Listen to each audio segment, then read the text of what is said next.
ફુલરા ગામમાં શૈક્ષણિક રીતે જે પણ અત્યારે નાના ભૂલકાઓને અને તેના સિવાય જે વાલીઓને અત્યારે તમે સન્માનિત જે કર્યો છે એના વિશે તમામ વિગત જરાક અહેવાલ ટૂંકમાં આપો સાહેબ. પહેલાં તમારું નામ? મારું નામ વલી મોહમ્મદ રિશવી જત, સરપંચ પ્રતિનિધિ ફુલરા જૂથ ગ્રામ પંચાયત. આજ રોજ ફુલરા ગામે ફુલરા જૂથ ગ્રામ પંચાયત દ્વારા અને ગ્રામજનોનો સાથ અને સરકાર થકી આજે 2026નો શિક્ષણ સન્માન કાર્યક્રમ યોજવામાં આવેલ. એ કાર્યક્રમમાં બાલવાટિકાથી કરી ધોરણ 1 અને 9 સુધી જે 1 થી 3 નંબર લઈ આવ્યા એ વિદ્યાર્થીઓ અને એમનું વાલીઓનું ગ્રામ પંચાયત દ્વારા શિક્ષણ સન્માન કરવામાં આવેલ. એ પછી 2026માં છેલ્લો વર્ષમાં ધોરણ 10, 11, 12 કોલેજ અને શિક્ષણ જે મેળવેલ છે ગામના વિદ્યાર્થીઓ એમનું ગ્રામ પંચાયત વતી સન્માનપત્ર આપી અને એમને પ્રોત્સાહન કરેલ છે. સાથે સાથે એમનું વાલીનું પણ સન્માન કરેલ છે. એટલે આ શિક્ષણના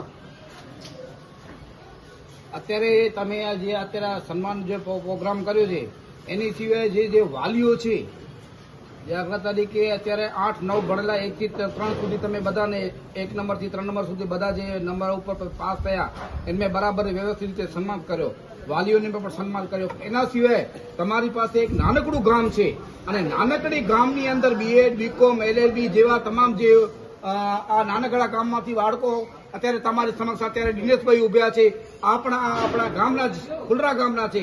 એ તમામને એક જબરદસ્ત એને સન્માન મળ્યો.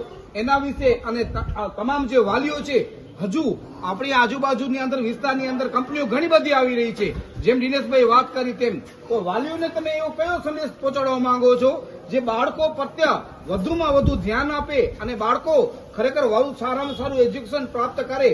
તેના સિવાય તમે અત્યારે સુધી ફુલરા જૂથ ગ્રામ પંચાયતની અંદર જે વિકાસના કાર્યો કર્યા છે એની થોડી ઝલક અમારા પ્રશંસકોને તમે જણાવો સાહેબ. આજે જે અમે સન્માન કર્યું એ સન્માનનો મેઇન મકસદ અને હેતુ એ છે કે સન્માન થકી અહીંયા કોઈ નૂર હશે ફુલરા ગામમાં તો આજે કોઈ નૂરને કઈ રીતે અમે પરખશું?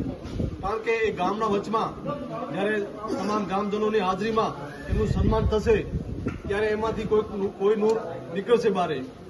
એમને આ સન્માન થકી એમનું પણ સન્માન થાય, એમને સાથે સાથે જે બીજા વિદ્યાર્થીઓ હોય એનું સન્માન થતું હોય જોઈએ એટલે એ લોકોને ઉત્સાહ થાય વિદ્યાર્થીઓને કે આજે આ ભણી અને સારા માર્ક્સ લઈ આવ્યો, BCom છે, એન્જિનિયર છે, વકીલ છે, BA છે, LLB જે પણ છે, જેટલું પણ એજ્યુકેશન લીધું એમને આજે અમે સન્માન કર્યું.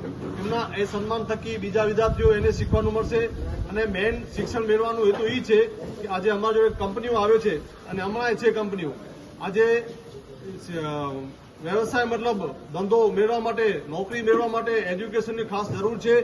એટલે અમારા ગામમાં હમણાં થોડોક ટાઈમ પહેલા હાઈસ્કૂલ મંજૂર થઈ છે. 10મા ધોરણ સુધી, પહેલા 8મા ધોરણ સુધી હતી, હવે 9મું અને 10મું ધોરણ સુધી હાઈસ્કૂલ થઈ. એમાંથી 13 વિદ્યાર્થીઓમાંથી કંઈક અમારા 8 વિદ્યાર્થીઓ 10મા ધોરણમાં પાસ થયા છે. એ અમને ગામનું ગૌરવ છે. કારણ કે અહીંયા છોકરાઓને તો ભણાવતા હોય છે પણ છોકરીઓને ઘણું બધું ઓછો ભણાવતા હોય. પણ અમારે અહીંયા જયારે હાઈસ્કૂલ પાસ થઈ ત્યારે અમને પણ આ હાઈસ્કૂલમાંથી ઘણું બધો લાભ મળ્યો. કારણ કે અમારે ગામની દીકરીઓ પણ 10મા ધોરણમાં અહીંયા પાસ થઈ છે. અને વિશેષ હવે હું ગામ લોકોને એ કહેવા માંગુ છું આપના માધ્યમથી કે તમે તમારા છોકરાઓને ભણાવો અને આજે જે ટેકનિકલ યુગ છે એમની સાથે આપણે હાથને હાથ પગ મિલાવી અને આપણે હાલીએ તો આપણા આવનાર ભવિષ્ય સારું થશે. અમારા ગામમાં પ્રથમ જ શિક્ષક છે, પ્રથમ હજી સુધી પ્રથમ અને છેલ્લા જ શિક્ષક છે સાહેબ દિનેશ સાહેબ સોલંકી.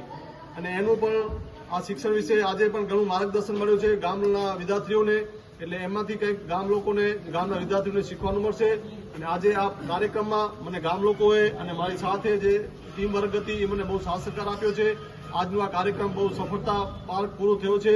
એટલે હું તમામ આજે આપના માધ્યમથી ગ્રામજનોનું અને મારી સૌ સાથે ટીમનું અને શિક્ષક મિત્રોનું અને આજના કાર્યક્રમમાં જે પધારેલ જિલ્લા પંચાયતના સદસ્ય ભાઈ શ્રી વિક્રમસિંહ, તાલુકા પંચાયતના પ્રમુખ ભાઈ શ્રી મેઘજીભાઈ, તાલુકા પંચાયત સદસ્ય નવીનભાઈ તથા મારા સૌ ગ્રામજનો આજે આ કાર્યક્રમમાં ઉપસ્થિત થયા છે. આ કાર્યક્રમની બહુ શોભાવતારી અને કાર્યક્રમને સફળતા મળી એ બદલ હું બધાનો આભાર માનું છું.